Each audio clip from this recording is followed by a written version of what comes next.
سلام سلام سلام یا حسین، سلام سلام سلام یا حسین، یا حسین، یا حسین، یا حسبنا الله ونعم الوكيل ونعم المولى ونعم النصير.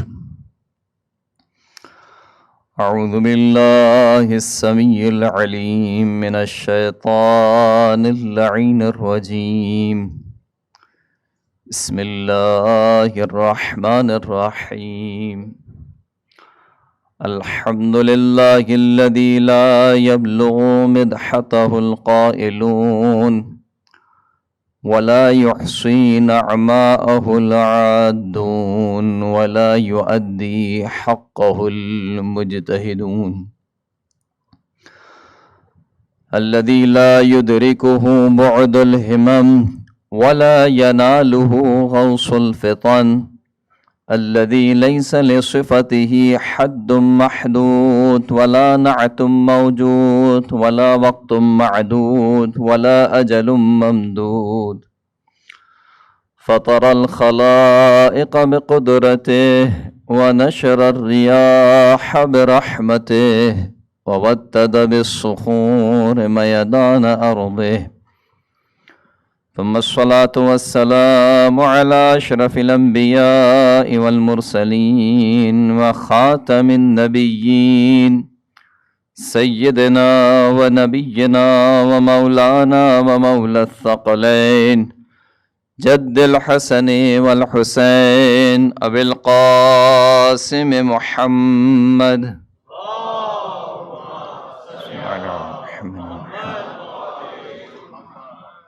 وعلى آله الطيبين الطاهرين المعصومين المنتجبين المنتخبين الميامين الذين أذهب الله عنهم الرجس وطهرهم تطهيرا.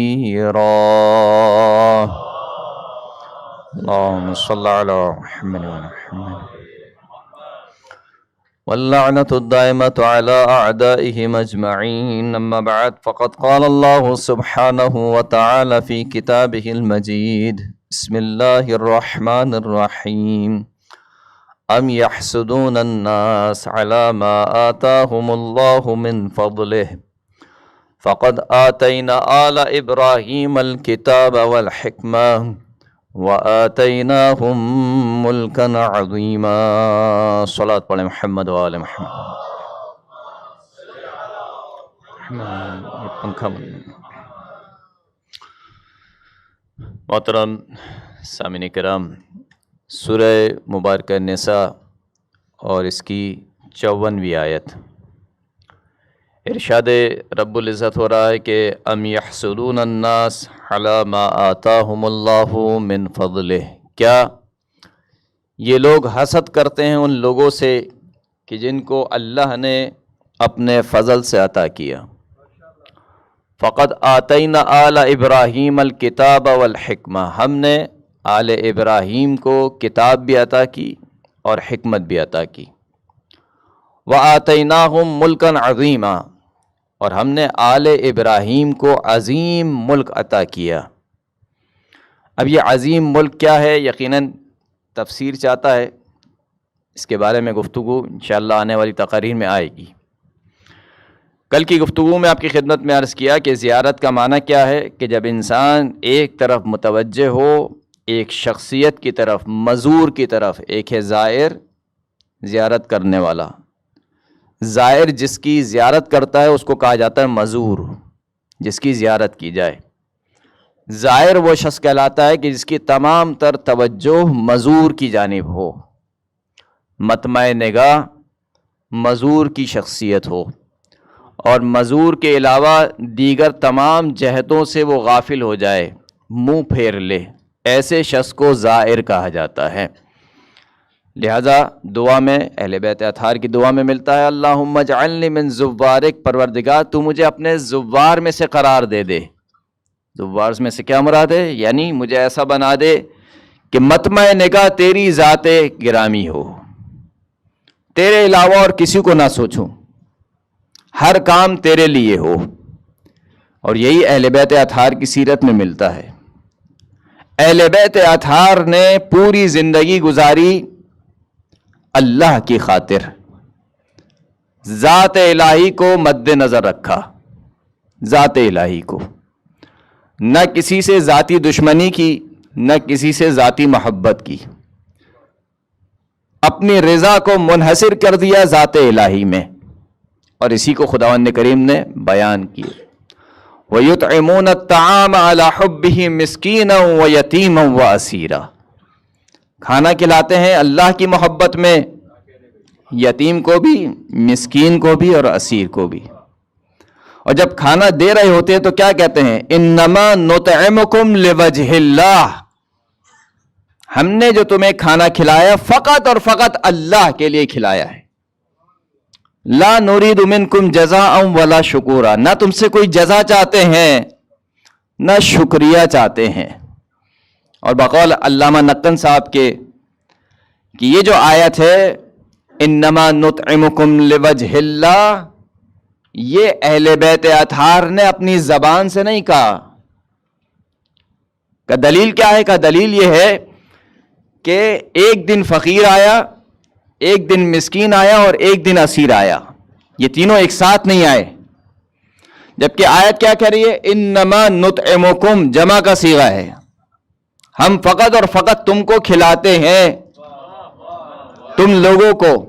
تو اس کا مطلب یہ ہے کہ یہ اہل بیت اطہار کی زبان سے یہ الفاظ جاری نہیں ہوئے، بلکہ یہ اہل بیت اطہار کی نیت تھی جس کو اللہ نے قرآن کی آیت بنا دیا.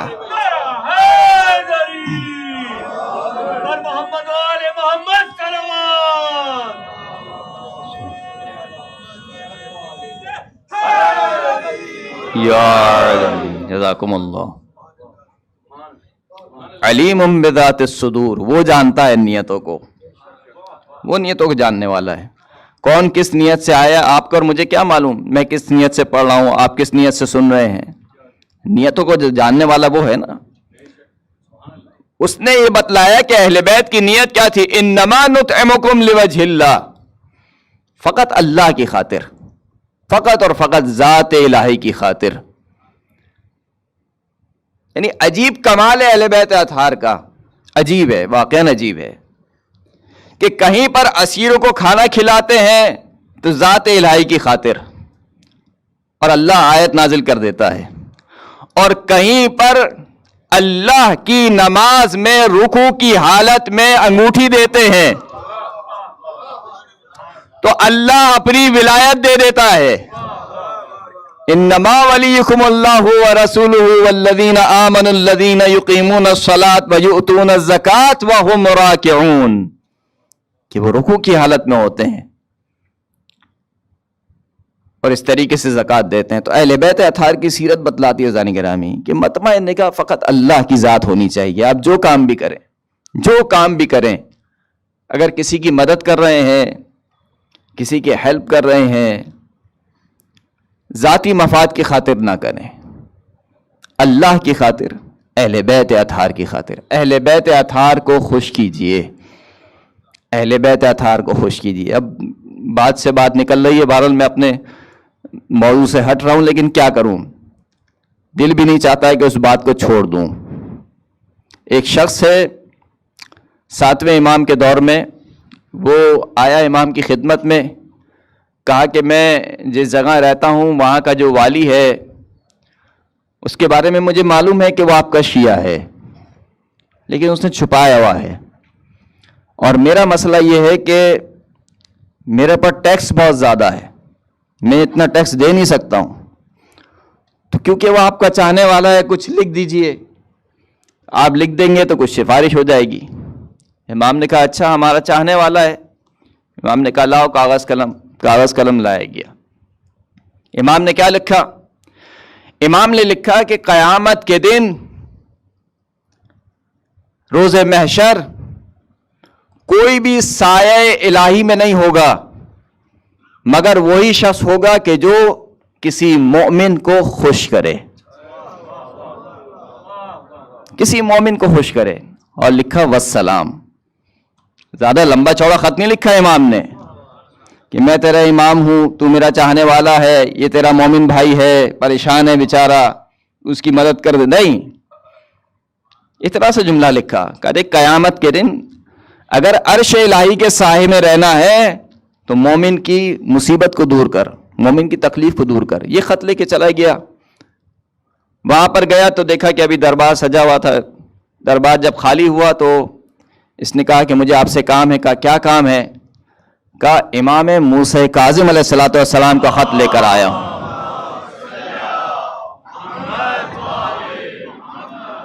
کہا امام کا خط لے کر آئے ہو؟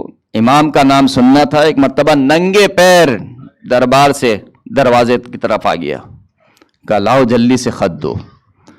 خط لیا، خط کو آنکھوں سے لگایا، بوسہ دیا. اس کے بعد خط کو کھولا، پڑھا امام نے کیا لکھا ہے. اس کے بعد کہا کہ کیا مسئلہ ہے؟ کہا مسئلہ یہ ہے. کہا کہ اپنے دیوان کو بلایا. کہا کہ اس کا رجسٹر میں جتنا بھی ٹیکس لکھا ہوا ہے وہ سب میرے ذمے، وہ میں ادا کروں گا. یہ کرنے کے بعد اس نے پوچھا کیا میں نے تو یہ خوش کیا؟ دیکھیں یہ وہ لوگ ہیں جو حدیثیں فقط سنتے نہیں تھے. میں حدیثیں فقط سنتا ہوں اور پڑھتا ہوں. یہ وہ حدیث کو نصب العین قرار دیتے تھے. امام نے لکھ دیا تو لکھ دیا، ختم ہو گئی بات. تو کہا کہ کیا میں نے تو یہ خوش کیا؟ کہاں خوش کیا. کہا اچھا. ایک برتن منگوایا، اس میں ڈھیر سارے کپڑے بھر دیے. کپڑے اس زمانے میں بہت مہنگے ہوا کرتے تھے. ڈھیر سارے کپڑے بھر دیے. کہا یہ بھی تیرے. پھر پوچھا کیا میں نے تو یہ خوش کیا؟ کہا ہاں بالکل خوش کیا. کہا کہ یہ سواریاں ہیں میری. کہا یہ بھی تیرے لیے. کہا کیا میں نے تو یہ خوش کیا؟ اس نے کہا ہاں خوش کیا. کہا بس کچھ نہیں کرنا، جب مدینے جانا تو امام کو بتلا دینا میں نے تو یہ خوش کیا. اللہ اکبر. مدینے پہنچا، اگلے سال حج پر مدینے پہنچا اور کہا امام میں آیا تھا آپ کے پاس، آپ نے ایسے ایسے خط لکھا تھا. کہا ہاں بتلاؤ کیا ہوا؟ کہا اس نے میرے ساتھ یہ کیا، پہلے میرے دیوان میں سے نام کاٹا، سارا ٹیکس اپنے نام لیا، پھر مجھ سے پوچھتا جاتا تھا کیا خوش کیا. پھر اس کے بعد کیا کپڑے دیے، پھر مجھ سے پوچھتا جاتا تھا کیا میں نے تو یہ خوش کیا. پھر اس کے بعد اور سر و سامان دیا اور جملہ یہی کہتا جاتا تھا کیا میں نے تجھے خوش کیا. لیکن مسئلہ یہ ہے امام کہ میں آپ کو دیکھ رہا ہوں کہ جیسے جیسے میں یہ داستان بیان کرتا جا رہا ہوں آپ کا چہرہ کھلتا جا رہا ہے، آپ کا چہرہ کھلتا جا رہا ہے. فرمایا کہ من سر مؤمنا فقد سر اللہ، جس نے کسی ایک مومن کو خوش کیا اس نے اللہ کو خوش کیا. فقد سر رسول اللہ، اس نے رسول اللہ کو خوش کیا. وسرنا، اس نے ہم اہل بیت اطہار کو خوش کیا. محمد صلوات. اللہم صلی علی محمد. تو ذات الہی مد نظر ہونی چاہیے، مطمع نگاہ ذات الہی ہونی چاہیے. اب رہا یہ سوال کہ بھلا کیوں اتنی تاکید کی گئی زیارت کے اوپر. کل میں نے آپ کی خدمت میں کچھ احادیث پیش کی تھی. کیوں اتنی تاکید کی گئی کہ زیارت کرو زیارت کرو؟ ایسا کیا رکھا ہے زیارت میں؟ بالخصوص سید الشہداء کی زیارت. کل آپ نے کتنی احادیث سنی. ایک حدیث اور سنتے جائیے چھٹے امام سے. امام جعفر صادق علیہ الصلوۃ والسلام فرماتے ہیں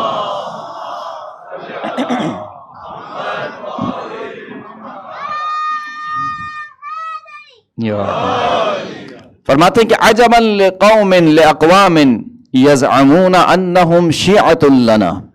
تعجب ایسی قوم پر جو یہ گمان کرتی ہے کہ وہ ہماری شیعہ ہیں. ایک قوم ہے ادعا ان کا یہ ہے کہ وہ ہمارے شیعہ ہیں، اہل بیت کے چاہنے والے ہیں. وَيُقَالُ أَنَّ أَحَدُهُمْ يَمُرُّ بِهِ دَهْرُهُ وَلَا يَأْتِي قَبْرَ الْحُسَيْن. لیکن ان کے بارے میں یہ کہا جاتا ہے کہ پوری زندگی گزر جاتی ہے، ایک مرتبہ بھی ہمارے جد امام حسین کی زیارت کے لیے نہیں آتا. ایک مرتبہ بھی. اتنی زندگی گزر گئی، 50 سال 60 سال، تمہیں اتنا موقع نہیں ملا کہ ایک زیارت کر سکو ہمارے جد کی. کہا نہیں آتے. کہا یہ وہ لوگ کیوں نہیں آتے؟ کہا وجہ یہ نہیں ہے کہ نہیں آ سکتے ہیں، اس وجہ سے نہیں آتے کہ یہ لوگ تہامناً وکسلاً وعجزاً سستی دکھاتے ہیں اور حقیر شمار کرتے ہیں. حقیر شمار کرتے ہیں زیارت پہ آنے کو. کہا زیارت ہی تو ہے, مستحب ہے, واجب تو نہیں ہے, چلے جائیں گے جب کبھی توفیق ہوگی. ایک یہ لفظ بھی بڑا معمول بن گیا ہے ہمارے درمیان, جب بلاوا آئے گا. بھائی بلاوا تو دیا ہوا ہے آپ کو, اور کیسے بلاوا دیں امام, اور کیسے بلاوا دیں گے؟ ہے بلاوا حبیب جیسے کو دیا جاتا ہے, حور جیسے خود چل کر جاتے ہیں.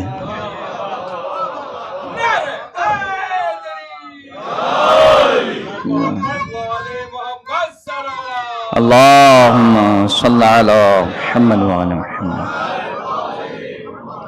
البتہ یہ میرا جملہ نہیں ہے, مولانا محمد علی نقوی صاحب کا جملہ ہے. سرقت علمی نہ ہو, اس جملے کے ہدیہ ثواب میں ہدیہ کر رہا ہوں ان کو. تو بلاوا تو موجود ہے حضرات گرامی. کہا کہ یہ لوگ کیوں نہیں آتے ہیں؟ کہا اس وجہ سے نہیں آتے کہ مجبوری ہے, نہیں آ سکتے ہیں. کہا سستی دکھاتے ہیں, تہاوناً حقیر سمجھتے ہیں, کسلن بیٹھے رہتے ہیں, کام کاج میں لگے رہتے ہیں, اپنی دنیا میں مشغول ہیں, لیکن سید الشہداء کی زیارت کے لیے نہیں آتے. واللہ لو یعلم ما فیہ من الفضل ما تہاونا ولا کسلا. خدا کی قسم اگر یہ جان لیتا کہ زیارت سید الشہداء میں کیا فضیلت ہے تو کبھی بھی سستی نہ دکھاتا, کبھی بھی زیارت سید الشہداء کو کم شمار نہ کرتا. راوی نے سوال کیا وما فیہ من الفضل, سید الشہداء کی زیارت میں کیا فضیلت ہے؟ کہا کہ فضل و خیر کثیر, فضل بھی ہے اور خیر کثیر ہے. خیر کثیر بات آئے گی آنے والی مجالس میں. خیر کثیر, سید الشہداء کی زیارت خیر میں سے شمار کیا گیا ہے. اذا اراد اللہ بعبد خیرا قذف فی قلبہ حب الحسین وحب زیارتہ. جب اللہ کسی بندے سے خیر کا ارادہ کرے تو اس کے دل میں حسین کی محبت بھی ڈالتا ہے, حسین کی زیارت کی محبت بھی ڈالتا ہے.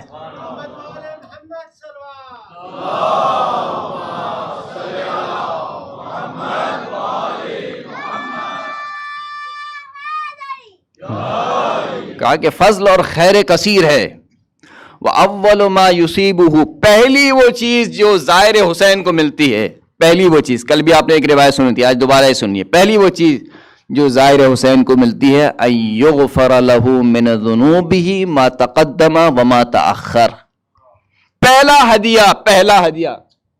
پہلا ہدیہ جو زائر کو ملتا ہے, کل بھی آپ نے روایت سنی تھی, أَدْنَى مَا يُصَابُ بِهِ زائر الحسین. کم ترین وہ ثواب جو کسی زائر حسین کو ملتا ہے وہ اس کے گناہ بخش دیے جاتے ہیں. کم ترین ثواب یہ ہے. پہلا ہدیہ یہ ہے جس کی زیارت کا کم ترین ثواب یہ ہے. زیادہ سے زیادہ ثواب کیا ہوگا کوئی شمار کر سکتا ہے؟ جس کی زیارت کا پہلا ہدیہ یہ ہے کہ جیسے ہی آؤ گے تمہارے گناہ بخش دیے جائیں گے. اب بہت سے لوگ سوال کرتے ہیں مولانا کیسے ہو سکتا ہے ایک زیارت سے سارے گناہ معاف ہو جائیں, حسین پر ایک آنسو بہائیں سارے گناہ معاف ہو جائیں. یہ حسین کی نہ زیارت میں سمجھ میں آتا ہے لوگوں کو, نہ حسین کی عزاداری میں سمجھ میں آتا ہے. لیکن جب کہا جائے کہ اگر انسان 2 رکعت نماز پڑھے تو اس کے گناہ ایسے جھڑ جاتے ہیں کہ جیسے درخت سے پتے جھڑ جاتے ہیں, تو فوراً سے سمجھ میں آ جاتا ہے. کوئی شخص حج کرنے جائے تو حج سے جب واپس آتا ہے تو ایسے آتا ہے کہ جیسے آج ہی دنیا میں آیا ہو, آج ہی پیدا ہوا ہو. وہاں سمجھ میں آ جاتا ہے. وہ فلاں سورے کی زیارت کرے تو اتنا ثواب ہے, اس پہ کسی کو اشکال نہیں ہوتا. یہاں پر اشکال ہے, کیسے ممکن ہے بھئی؟ آپ کون ہیں دینے اور لینے والے اور حساب کتاب رکھنے والے؟ وہ دینے والا جانے اور لینے والا جانے. حسین ابن علی کو آپ نے پہچانا ہی نہیں ہے. حسین کی شخصیت کیا ہے؟ ایک یہ اشکال بھی ہوتا ہے کہ کیسے ممکن ہے کہ اگر یہ تو اس طرح کی حدیثیں بیان کر دی جائیں تو اس کا مطلب ہے کہ سب گناہ کریں گے. سال بھر گناہ کرے اور ایک زیارت کر کے آ جائے, سال بھر گناہ کرے اور ایک آنسو بہا لے, اس کا یہ مطلب ہے نا حدیث کا؟ یہ مطلب ہے ان حدیث کا. اگر آپ کو یہی سمجھ میں آتا ہے تو بتائیے توبہ کے متعلق آپ کیا کہیں گے؟ یہ خدا نے نہیں کہا ان اللہ یغفر الذنوب جمیعا، خدا تمام کے تمام گناہ معاف کر دے گا، تمام کے تمام گناہ کا ایک توبہ کر لے. تو یہاں پہ بھی تو اشکال بنتا ہے نا، کوئی شخص پوری زندگی گناہ میں عیاشی میں گزارے اور ایک توبہ کر لے، بس ندامت کا ایک آنسو بہا لے. شفاعت کے بارے میں آپ کیا کہیں گے؟ پھر عقیدہ شفاعت کو نکال دیجئے مذہب سے کہ شفاعت کا کوئی عقیدہ نہیں ہے یا نہیں. ان احادیث کا یہ مطلب نہیں ہے کہ کوئی ان احادیث پر بھروسہ کرتے ہوئے گناہ انجام دے، نعوذ باللہ ثم نعوذ باللہ. یہ احادیث گناہ پر نہیں بڑھکار. کیسے ممکن ہے کہ حسین نے شریعت کے لیے جان دی، شریعت کے لیے قربانی دی، اور خود وہی حسین کہے کہ ہاں شریعت کو مزے سے تم پامال کرو، کوئی مسئلے کی بات نہیں ہے؟ یہ عقل میں آنے والی بات ہے؟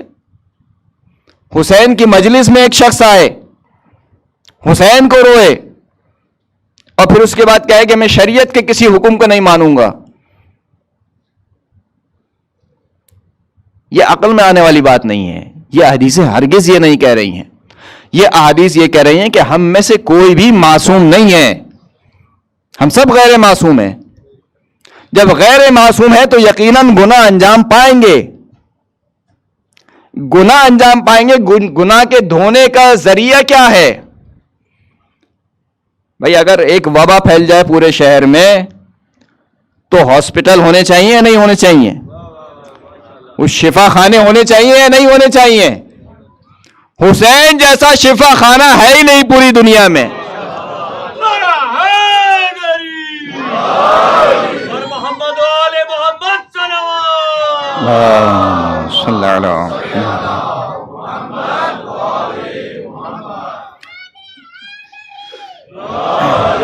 جو جھولے میں فرشتوں کو شفا دے اس کو حسین ابن علی کہتے ہیں. جس کا جھولا، جس کا حسین نہیں، جس کا جھولا فرشتے کو شفا دے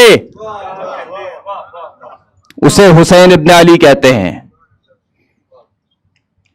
سب سے آسان ترین طریقہ جب انسان اللہ کی طرف آ سکتا ہے وہ کیا ہے؟ حسین پر ایک آنسو بہا لے، ندامت کا آنسو بہا لے. کہ مولا تیرا چاہنے والا ہوں، گناہ ہو گیا ہے، لیکن جاؤں گا کہاں؟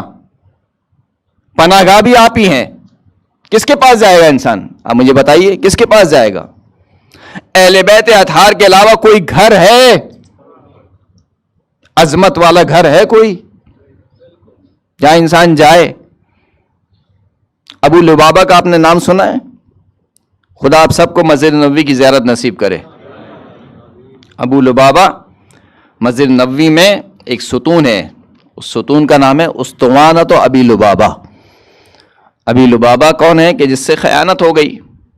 اس نے جا کر رسول اللہ کا ایک حکم تھا جو یہودیوں کو بتا دیا، خیانت ہو گئی، شرمسار ہوئے، اور اس کے بعد آ کر اپنے آپ کو ستون سے مان لیا. اور ستون سے باندھنے کے بعد کہا کہ اب جب تک رسول اللہ مجھے آ کے نہیں کھولیں گے کوئی مجھے نہیں کھولے گا. مجھ سے بہت بڑی خطا ہوئی ہے، لہذا جب تک خود بنفس نفیس رسول اللہ نہ آئیں گے اس وقت تک کوئی میری ان رسیوں کو نہ کھولے. کہتے ہیں کہ اس کی بیٹی یا اس کی جو بیوی وغیرہ آتی تھی، نماز کے وقت کھانے کے وقت اس کی رسی کھولتی تھی، پھر دوبارہ اس کو باندھ دیتی تھی. جب یہ خبر رسول اللہ کے کان میں پڑی تو کہا کہ ابو لبابہ کو رسی سے باندھنے کی ضرورت نہ تھی، اسی وقت اگر ہماری بارگاہ میں آ جاتا. غلطی انسان سے ہو جاتی ہے، لیکن حر کی طرح معلوم ہونا چاہیے کہ جانا کہاں پر ہے اور کس طریقے سے جانا ہے. کہا صحیح ہے. اب اس نے اگر اپنے آپ کو باندھ نہیں لیا ہے، ایک مرتبہ اگر تھوڑا تھوڑا سا آگے آ جائیے صلوات پڑھتے ہوئے.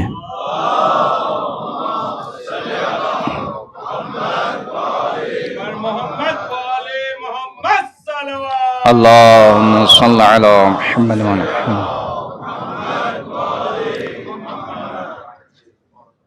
کہا کہ اب اگر اپنے آپ کو باندھ ہی لیا ہے تو اب جب تک اللہ کی جانب سے توبہ نہیں آئے گی, توبہ کی قبولیت نہیں آئے گی, اس وقت تک نہیں کھولا جائے گا. آیت نازل ہوئی, بہرحال توبہ قبول ہو گئی. اب یہ اہل سنت کی کتاب سے روایت پڑھ رہا ہوں. اللہ کے رسول نے اپنی شہزادی بی بی فاطمہ الزہرا کو بھیجا, صلی اللہ علیہ محمد وعلی محمد. کہا کہ جاؤ فاطمہ ابو لبابہ کی رسیاں کھول دو. جب بی بی کو آتے ہوئے دیکھا تو کہا نہیں, میں نے تو کہا تھا کہ جب تک اللہ کے رسول نہیں آئیں گے, اللہ کے رسول بنفس نفیس نہیں آئیں گے. اس وقت رسول اللہ نے ارشاد فرمایا فاطمہ تو بضعۃ منی. یہ نہ سمجھو کہ فاطمہ آ رہی ہے, فاطمہ آ رہی ہے اس کا مطلب ہے کہ رسالت آ رہی ہے. صلوات پڑھ دیجئے محمد و آل محمد پر.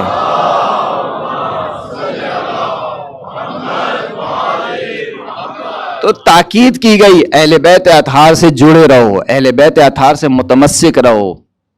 انی تارک فیکم الثقلین کتاب اللہ وعطرۃ اہل بیتی ما ان تمسکتم بہما لن تضلوا بعدی. گمراہ نہیں ہوگے, شرط یہ ہے کہ دونوں سے متمسک رہنا ہے, کتاب اور اہل بیت دونوں سے متمسک رہنا ہے. تو کیوں زیارت کا حکم دیا گیا؟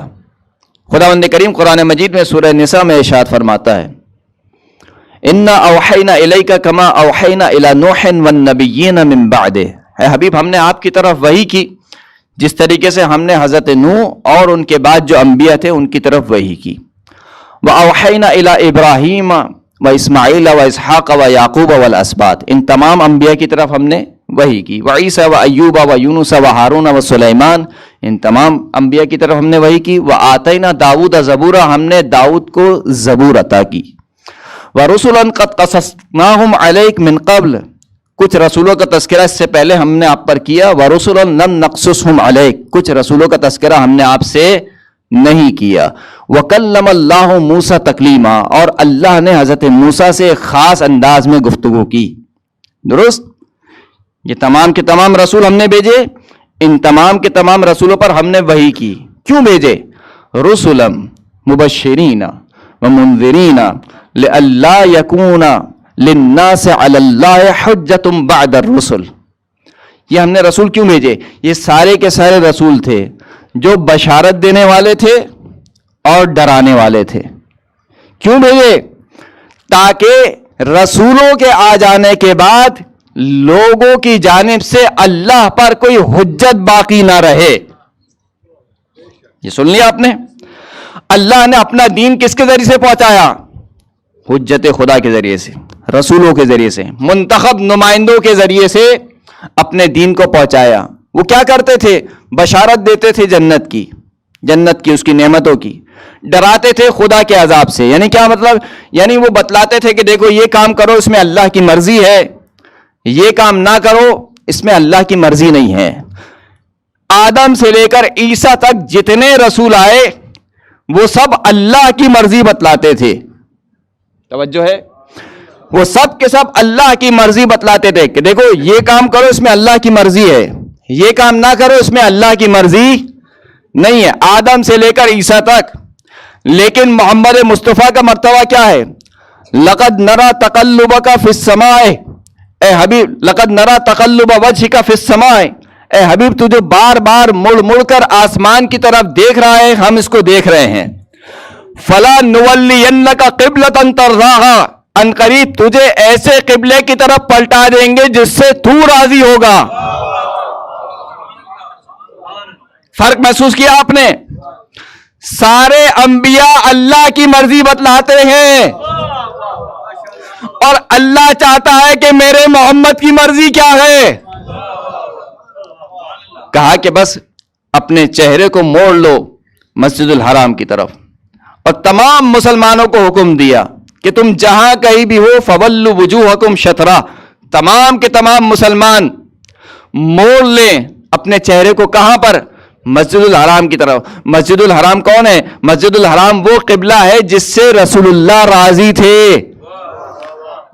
گویا ایک اشارہ ہے کہ نماز میں کھڑے ہوتے ہو فقط چار دیواری کو نہ دیکھو, یہ رسول اللہ کی رضا ہے. تمہیں موڑنا چاہتے ہیں، مڑ جاؤ وہاں پر جہاں پر محمد اور آل محمد کی رضا ہے۔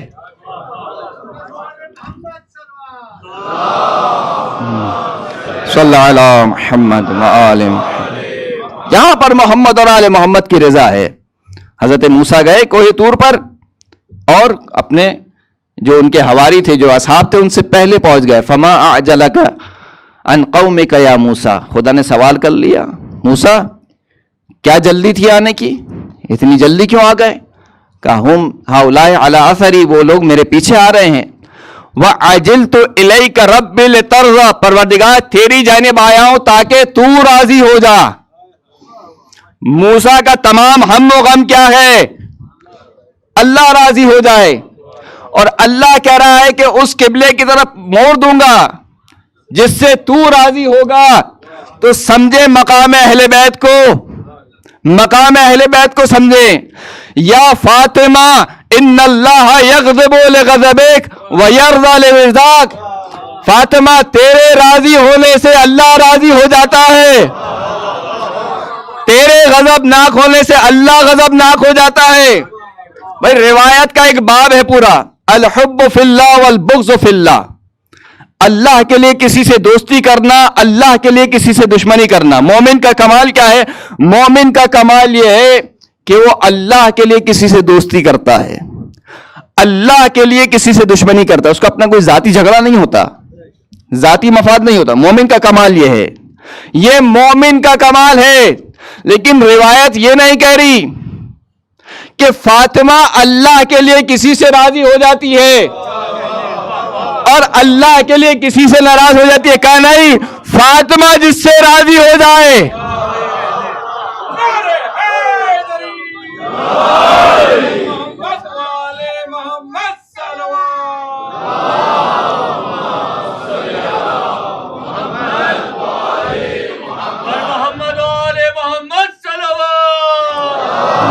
صلی اللہ علیہ وسلم۔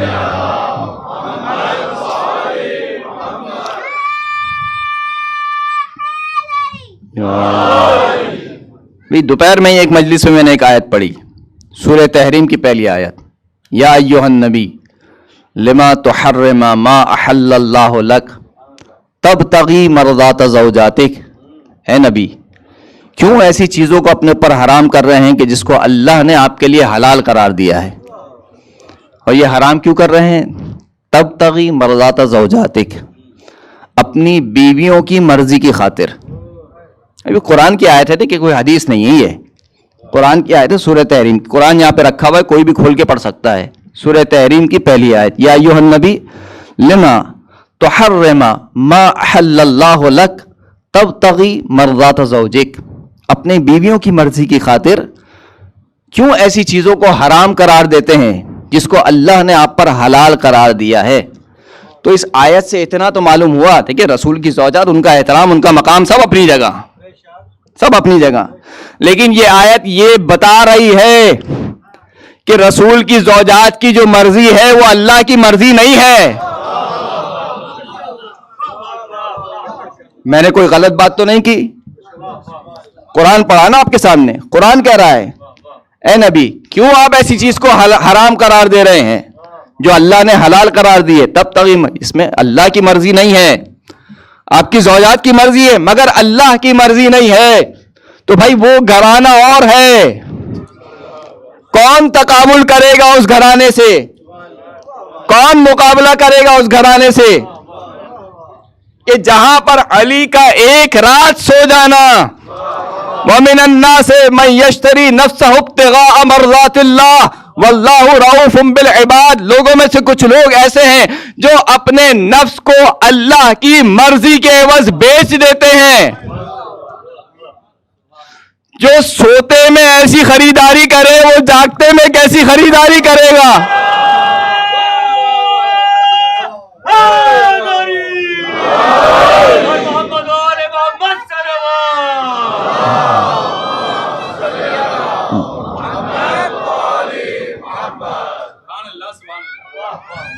کہاں سے لائے گی دنیا؟ کہاں سے دنیا تقابل کرے گی اس گھرانے کا کہ جہاں پر مرضی پروردگار پائی جاتی ہے. وما تشاءون الا ان یشاء اللہ. کچھ نہیں چاہتے، وہی چاہتے ہیں کہ جو اللہ چاہتا ہے. مشیت الہی کے مالک ہستیاں، اہل بیت اطہار کی ہستیاں. تو یہ حجت خدا، خداوند کریم نے ان انبیاء کو بھیجا، ان نمائندوں کو بھیجا، کہا کہ جاؤ اور لوگوں کو بشارت دو اور لوگوں کو نذارت دو، یعنی ڈراؤ. اب معذرت کے ساتھ ایک جملہ بہت بھونڈا ہے لیکن سمجھانے کے لیے بار عرض کرنا ہے. یہ جتنے انبیاء آئے تھے نا، ان کو اللہ نے ڈاکیا بنا کے نہیں بھیجا تھا. ڈاکیا کا کام کیا ہوتا ہے؟ ڈاکیا کا کام یہ ہوتا ہے کہ خط وہاں سے لیا اور یہاں پہنچا دیا. اب ختم ہو گئی بات، ڈاکیا بیچ سے غائب ہو گیا. اب آپ جانے اور خط بھیجنے والا جانے کہ نہیں، میری توحید یہ نہیں ہے کہ فقط میرا اقرار کرو اور میری حجتوں کا انکار کر دو. نہیں، میری توحید یہ نہیں ہے. لہذا قرآن مجید بھرا پڑا ہے یا ایھا الذین آمنوا اطیعوا اللہ واطیعوا الرسول. اے صاحبان ایمان، اللہ کی اطاعت کرو، فقط اللہ کی اطاعت کافی نہیں ہے. واطیعوا الرسول، اور ہمارے رسول کی بھی اطاعت کرو. اللہ کی اطاعت کرو، ہمارے رسول کی. خدا تو وہ ایک ہی بات تو ہے، اور رسول وہی بتلائیں گے جو تو نے ان کو حکم دیا ہے.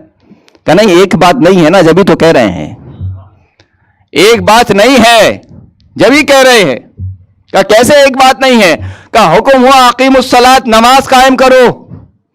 لیکن ہم نے تو نہیں بتایا کہ فجر کی 2 رکعت، ظہر کی 4 رکعت، عصر کی 4 رکعت، مغرب کی 3 رکعت، عشاء کی 4 رکعت. کس نے بتلایا؟ رسول اللہ نے بتلایا. اب کوئی شخص اٹھ کے کہے نہیں اللہ نے تو کہا تھا نماز قائم کرو، اب جیسی مرضی میں قائم کروں. کہ نہیں، اطیعوا اللہ واطیعوا الرسول.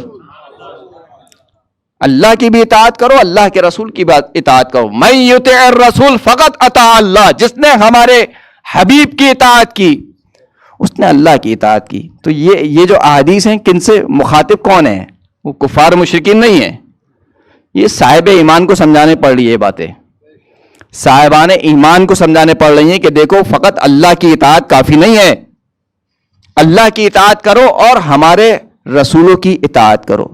اطیعوا اللہ واطیعوا الرسول فاحذروا فإن تولیتم فإنما علی رسولنا البلاغ المبین. اور دیکھو بہت احتیاط کے ساتھ، بہت ڈرتے رہو. اگر تم نے روح گردانی کی، کس سے روح گردانی کی؟ کس سے روح گردانی کی؟ اللہ اور اللہ کے رسول سے منہ پھیرا تو بس یاد رکھ لو کہ ہمارے رسول کے اوپر فقط واضح انداز میں پہنچا دینا ہے، اس سے زیادہ اور کچھ نہیں ہے. تو اطاعت میں ساتھ ساتھ رکھا، میری اطاعت اور میری حجت کی اطاعت.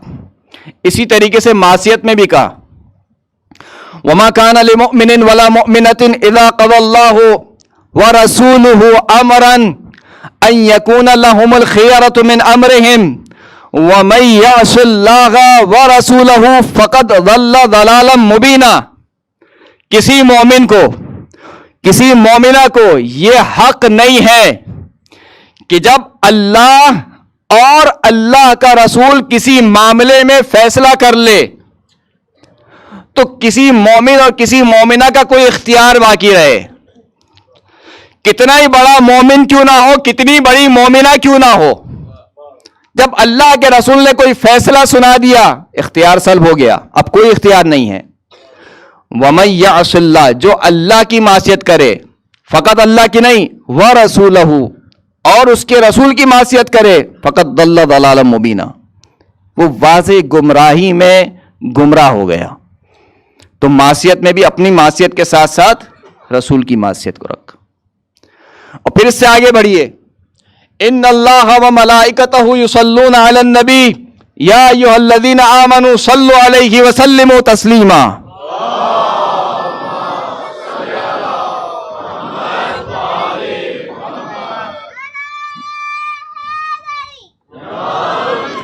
پروردگار دین تیرا ہے، یہ درود و سلام کہاں سے آ گیا بیچ میں؟ درود و سلام کہاں سے آ گیا؟ کہنا یہ درود و سلام تو وہ ہے جو خود اللہ بھی بھیجتا ہے. ان اللہ و ملائکتہ، اللہ اور اس کے ملائکہ اپنے حبیب پر درود بھیجتے ہیں. اے ایمان والو تم بھی ہمارے حبیب پر درود بھیجو, درود بھیجو ہمارے حبیب پر. بھئی کیا ضرورت ہے؟ حجت خدا ہے, مان لیا, اللہ کے رسول ہے, مان لیا, کافی نہیں ہے؟ نہیں کہا کافی نہیں ہے, اتنا کافی نہیں ہے کہ تم فقط یہ مان لو کہ یہ اللہ کا رسول ہے. تھوڑا تھوڑا سا اگر آپ آگے آ جائیے, مجھے وہاں سے اشارہ ہو رہا ہے. صلوات پڑھ دیجئے محمد و آل محمد.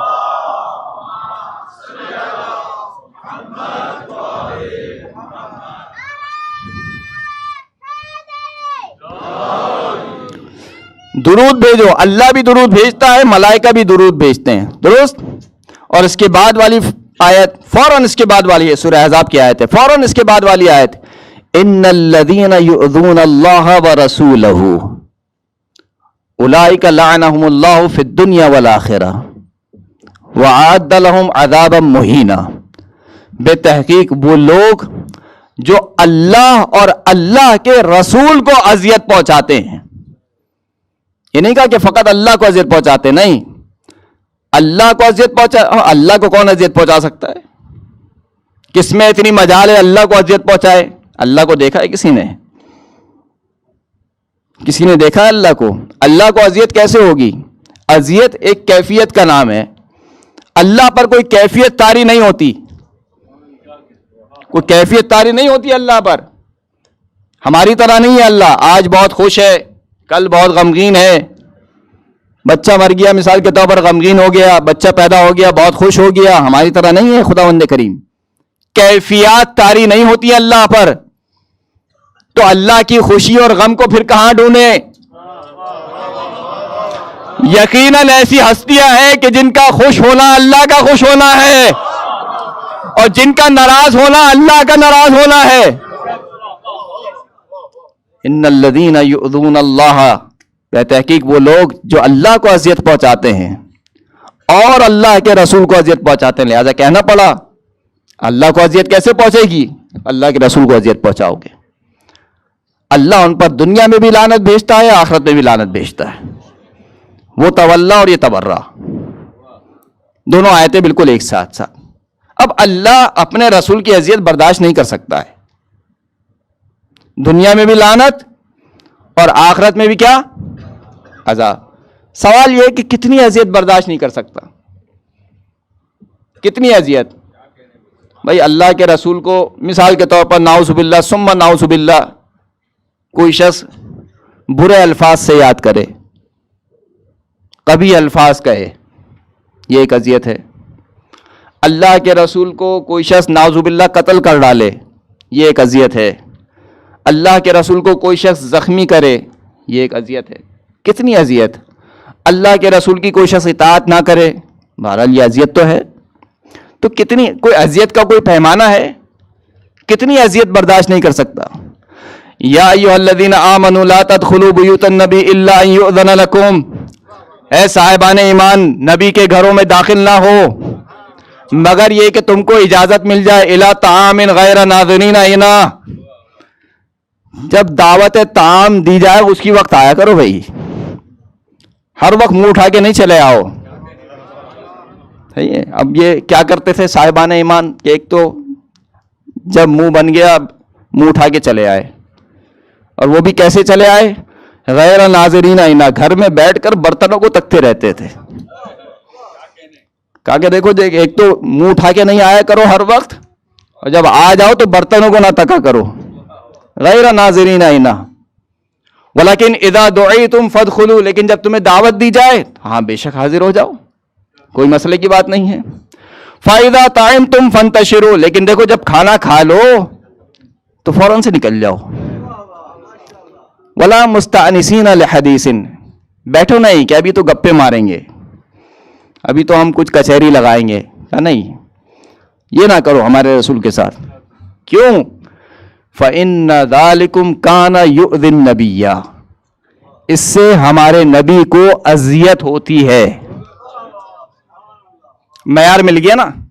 کتنی اذیت برداشت نہیں ہے خدا کو, کہ اتنی اذیت بھی ہمیں برداشت نہیں ہے کہ کوئی اگر بے وقت آ جائے اور بے جا ہمارے رسول کے پاس بیٹھا رہے, کہ نہیں, اس سے ہمارے رسول کو اذیت ہوتی ہے, یہ کام نہ کرو.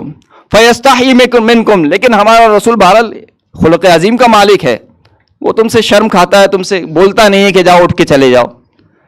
وَاللَّهُ لَا يَسْتَحْيِي مِنَ الْحَقِّ، لیکن اللہ کو حق سے کوئی عار نہیں ہے، کوئی شرم نہیں ہے. اور پھر آگے جا کے خداوند کریم کہتا ہے کہ مَا لَكُمْ، تمہیں کیا ہوا ہے، ان تؤذوا رسول اللہ صلی اللہ علیہ وسلم، کہ تم ہمارے رسول کو اذیت پہنچاتے ہو، تمہیں کیا ہوا ہے. یعنی یہ تمام کام کس زمرے میں آتے ہیں؟ اللہ کے رسول کو اذیت پہنچانے کے زمرے میں آتے ہیں. تو اطاعت میں ساتھ ساتھ، معصیت میں ساتھ ساتھ، اذیت میں ساتھ ساتھ. کہا دیکھو اذیت پہنچانے کی ضرورت نہیں ہے. پھر اس کے بعد کیا کہا؟ فَلَا وَرَبِّكَ لَا يُؤْمِنُونَ حَتَّى يُحَكِّمُوكَ فِيمَا شَجَرَ بَيْنَهُمْ. خدا کی قسم یہ آیتیں رٹوا دیجئے اپنے بچوں کو، یہ دین اسلام کی الف بے ہیں جو میں آپ کے سامنے پیش کر رہا ہوں.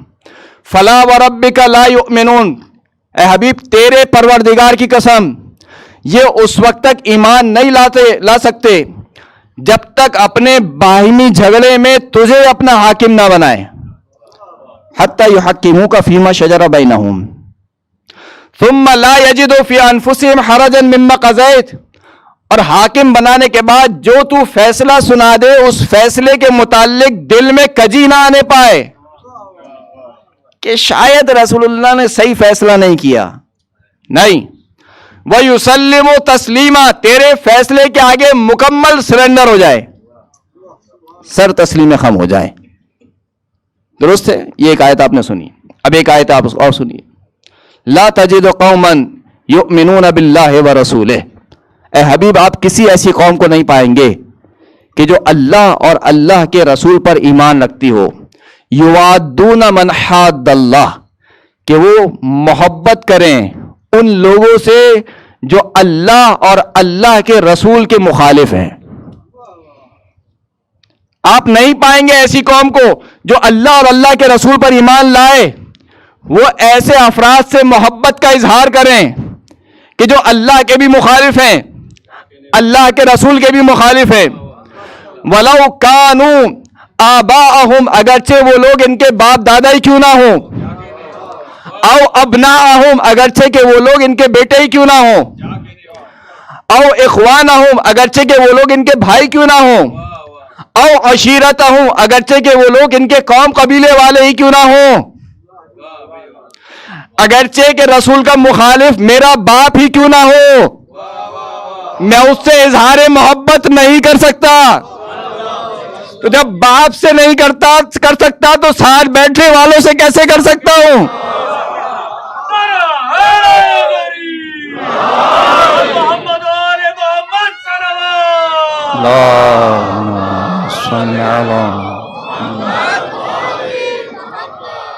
اتنی آیات میں نے آپ کی خدمت میں پیش کی. ان تمام آیات کا نتیجہ کیا نکلتا ہے؟ تمام آیات کا نتیجہ یہ نکلتا ہے کہ دیکھو حجت خدا سے متصل رہو، حجت خدا سے جڑے رہو. دین کہاں سے ملے گا؟ دین حجت خدا کے علاوہ اور کہیں سے نہیں ملے گا. کل بھی میں نے جملہ عرض کیا تھا، توحید مائنس حجت خدا سوائے گمراہی کے اور کچھ نہیں ہے، سوائے گمراہی کے اور کچھ نہیں ہے. تمام آیات کا لب لباب یہ ہے کہ تمہیں حجت خدا سے متصل رہنا ہے، حجت خدا سے محبت کا اظہار کرنا ہے، حجت خدا کے دشمن سے بغض کا اظہار کرنا ہے، اس سے محبت کا اظہار نہیں کرنا. ان تمام آیات کا تقاضا یہ ہے کہ حجت خدا کی زیارت کی جائے. متصل آپ کیسے ہوں گے؟ اتصال کا ایک طریقہ کیا ہے؟ حجت خدا کی زیارت کی جائے. لہذا تاکید کی گئی کہ دیکھو زیارت کو جاؤ، زیارت کو جاؤ، سید الشہداء کی زیارت کو جاؤ. بہت زیادہ تاکید کی گئی. کیوں؟ کہا جو شخص حسین سے جڑ گیا. زیارت فقط زیارت تو نہیں ہے، وہاں پر جا کے آپ کو فقط زری کو تو نہیں چھومنا ہے. یقیناً جو شخص زائر بنے گا اس کے دل میں حسین کی محبت ہوگی، اور جب محبت ہوگی تو محبت اپنے پیچھے اطاعت اور اتباع کو لے کر آتی ہے. محبت بغیر اطاعت اور بغیر اتباع کے مفہوم نہیں رکھتی. آپ کہیں مولانا بہت محبت کرتا ہوں آپ سے، میں کہوں کہ ذرا ایک گلاس پانی دے دیجئے، آپ ادھر ادھر مگن ہو جائیے. پھر اس کے بعد آپ گھوم کے آئیں، آپ کہیں مولانا بہت محبت ہے آپ سے، ہم کہیں کہ بھائی تھوڑی بھوک لگی ہے، کچھ نیاز وغیرہ کچھ ہو جائے، پھر آپ ادھر چلے جائیں گپے لگانے لگے فلاں فلاں، پھر آپ تھوڑی دیر وہاں سے گھوم کر آئیں، کہا مولانا بڑا عاشق ہوں آپ کا، مولانا بھی کیا کہیں گے، اس سے بڑا جھوٹا کوئی نہیں ہے، دعوے کر رہا ہے لیکن بات کہہ رہا وہ نہیں سن رہا ہے. محبت اتباع چاہتی ہے. قل ان کنتم تحبون اللہ فاتبعونی، حبیب ان سے کہہ دو کہ اگر اللہ سے محبت کا دعویٰ ہے تو میری اتباع کرو. محبت اطاعت چاہتی ہے. جو شخص حسین سے متصل ہو جائے گا، حسین کی محبت جس کے دل میں گھر کر جائے گی، یہ محبت خود بخود انسان کو کھینچ کر لے کے جائے گی اللہ کی جانب، اللہ کی جانب. اسی لیے روایت میں کہا کہ من زار قبر الحسین کان کمن زار اللہ فی عرشہ، جس نے حسین کی زیارت کی گویا ایسے کہ جس نے عرش پر اللہ کی زیارت کی ہو. قرب حاصل ہو جائے گا، اس کو اللہ سے نزدیک ہو جائے گا، اللہ سے نزدیک. آخری روایت آپ کی خدمت میں عرض کروں اور منزل مصائب پر آ جاؤں گا. سرکار ختمی مرتبت کی خدمت میں ابی بن کعب بیٹھا ہوا تھا کہ اتنے میں سرکار سید الشہداء حاضر ہوئے. جیسے ہی اپنے نواسے کو دیکھا، کہا مرحبا بک یا ابا عبداللہ، مرحبا بک یا زین السماوات والارض. اے ابا عبداللہ خوش آمدید، اے زمینوں اور آسمانوں کی زینت، خوش آمدید. اب جب یہ جملہ سنا تو ایک مرتبہ ابی کو ہضم نہیں ہوا. کہا رسول اللہ کیا آپ کے علاوہ بھی کوئی زمین اور آسمان کی زینت ہے؟ هل احد غیرک زین السماوات والارض، آپ کے علاوہ بھی کوئی زمین اور آسمان کی زینت ہے؟ کہا ان الحسین فی السماء اکبر منہ فی الارض، حسین کی شخصیت کو آسمان والے زمین والوں سے زیادہ جانتے ہیں. حسین کی شخصیت آسمان میں اس سے کہیں بڑی ہے. جتنی زمین میں اب تک آپ نے ہم نے جتنا حسین کو سمجھا ہے، حسین اس سے کہیں آگے ہیں، کہیں آگے ہیں اس سے. وَإِنَّهُ لَمَكْتُوبٌ عَلَى يَمِينِ عَرْشِ اللَّهِ، اللہ کے عرش کے دائیں جانب لکھا ہوا ہے حسین مصباح ہدی وَالسَّفِينَةُ نَجَاةٌ، حسین ہدایت کے چراغ ہے، حسین ہدایت کی نجات کی کشتی ہے. عزیزان گرامی، کیسے نجات دی حسین نے؟ دین کو نجات دینے والا حسین ابن علی. کیسے نجات دی؟ جو حسین سے متصل ہو گئے وہ آج تک زندہ ہے، آج تک زندہ ہے. کیسے متصل ہوئے؟ طبتم وطابت الارض التي فيها دفنتم، اصحاب کے بارے میں جملہ ہے نا، زیارت عاشورہ کا جملہ ہے. آپ بھی پاک ہوئے، جس زمین میں آپ دفنائے گئے وہ زمین آپ کی وجہ سے پاک ہو گئی، حسین کی وجہ سے نہیں، حسین کے اصحاب کی وجہ سے. حسین کتنا اوپر لے جاتے ہیں انسان کو، کس بلندی پر لے جاتے ہیں، کس بلندی پر. عزیزان گرامی سوچ سکتا ہے انسان؟ ہور جیسا ہور کہ جو سبب بنا کربلا میں لانے کا، کیسا مقام بلند کیا کہ آج تک حور کے سر پر تاج سیدہ بندھا ہوا ہے، رومال سیدہ بندھا ہوا ہے، حور کی پیشانی پر رومال سیدہ. انسان تصور تو کرے کیا مقام ہے، تصور کرے انسان. اسی طریقے سے دیگر اصحاب کتنا بلند کر دیا حسین نے، کتنا بلند کر، جو حسین سے متصل ہو گیا کتنا بلند کر دیا. عصر عاشور کہا نا، کہا جاؤ اپنی بیعت کو میں نے اٹھا لیا، جو جہاں جانا چاہتا ہے چلے جائے. کہا نہیں، یہ اپنا رسول اللہ، آپ کو چھوڑ کر کیسے جائیں گے. پھر اس کے بعد کیا کیا؟ یقین کی منزل پر پہنچا دیا. دیکھو کل سب کے سب ذبح ہونے والے ہو، سب کے سب مرنے والے ہو، سب کا مقتل دکھلا دیا. مقتل کو دیکھنے کے باوجود قدم جمے رہے، قدم جمے رہے. کتنا بلند کر دیا حسین ابن علی نے. آج کربلا کے پہلے شہید کا تذکرہ کرنا ہے.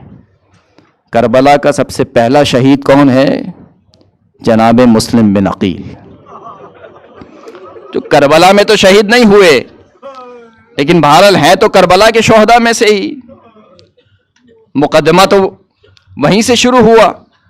جناب مسلم بن عقیل، کوفہ میں مسلمان بہت سے رہے لیکن مسلم ایک ہی رہ گیا. رات کے پہر میں مسلم اتنے غریب ہو گئے کہ پیچھے مڑ کے دیکھتے ہیں تو کوئی مسلم کا ساتھ دینے والا نہیں ہے. اس قدر غریب ہو گئے، کسی ایک کوچے میں جاتے ہیں، کسی دوسری گلی میں جاتے ہیں، کچھ سجائی نہیں دیتا. تھک ہار کر بیٹھ جاتے ہیں ایک مومنہ کی دہلیز پر. مومنہ باہر آتی ہے اپنے بچے کو دیکھنے کے لیے، پوچھتی ہے کہ اے بندہ خدا کون ہو، کیا ہو؟ مسلم کہتے ہیں کہ اگر 2 گھونٹ پانی کے مل جائیں. مومنہ پانی لا کر دے دیتی ہے، مسلم پانی پی لیتے ہیں.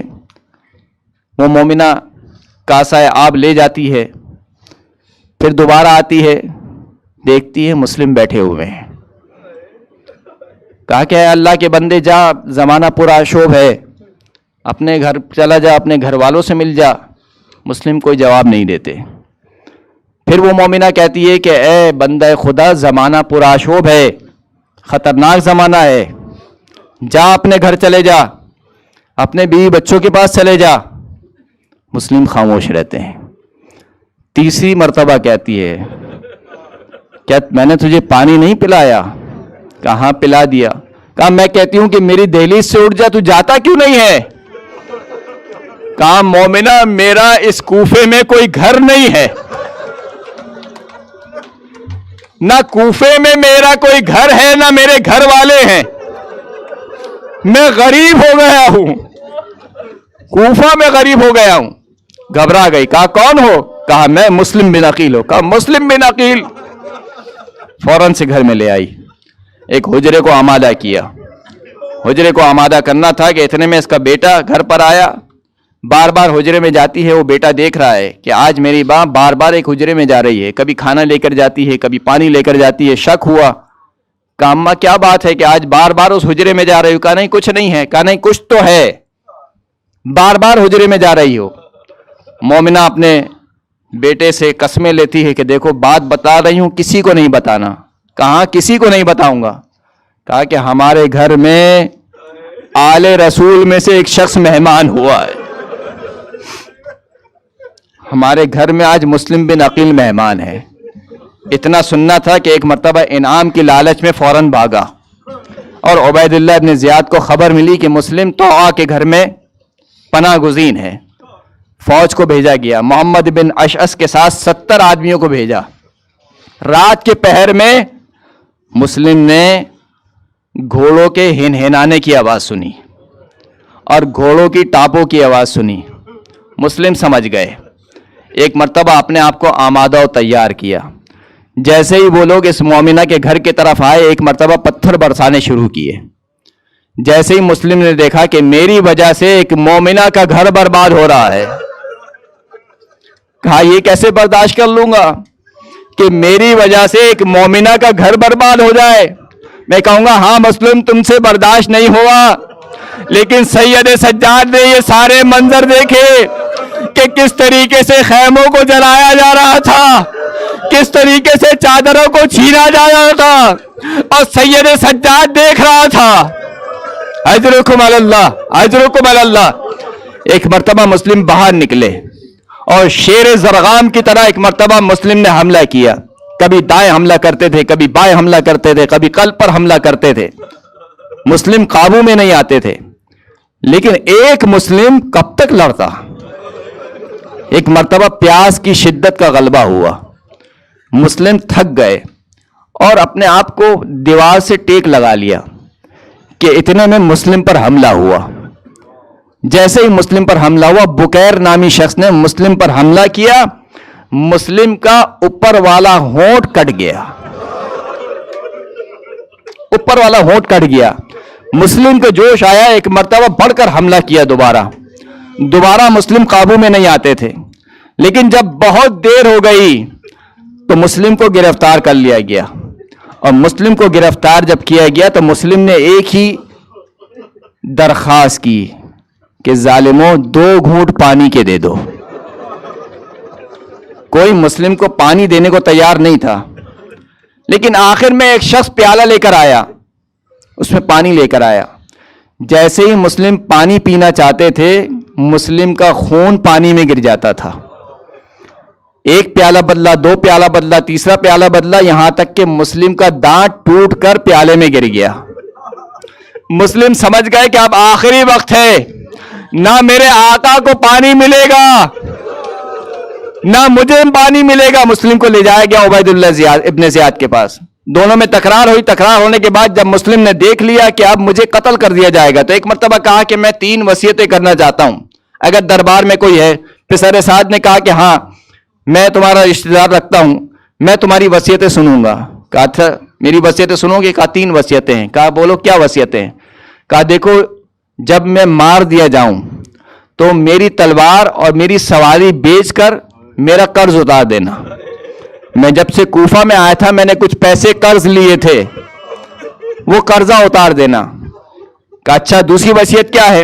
کہا دوسری وصیت یہ ہے کہ جب مجھے قتل کر لیا جائے تو میرا جنازہ ان لوگوں سے لے لینا اور اس کو دفنا دینا۔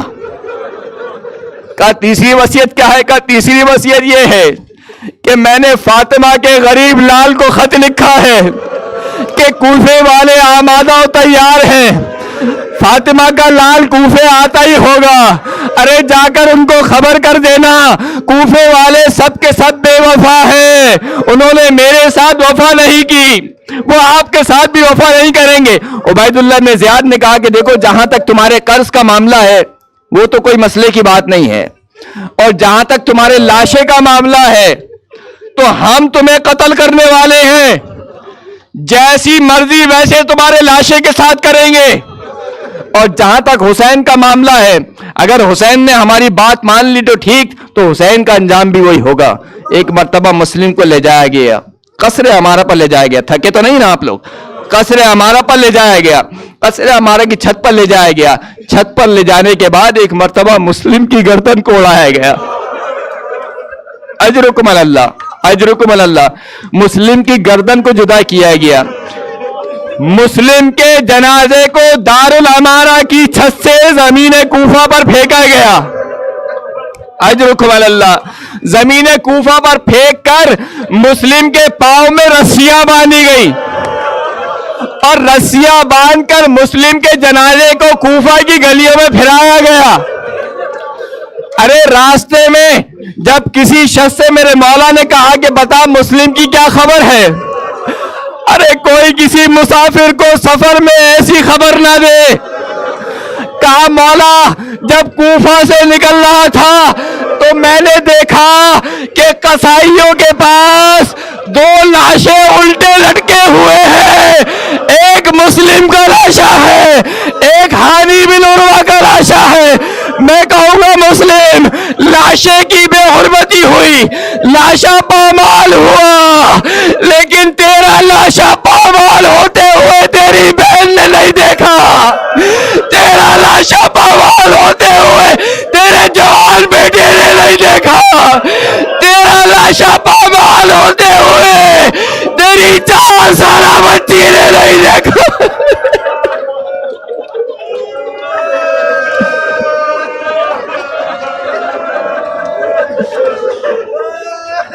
الا لعنت اللہ علی القوم الظالمین وسیعلم الذین ظلموا ای منقلب ینقلبون۔ ماتم حسین۔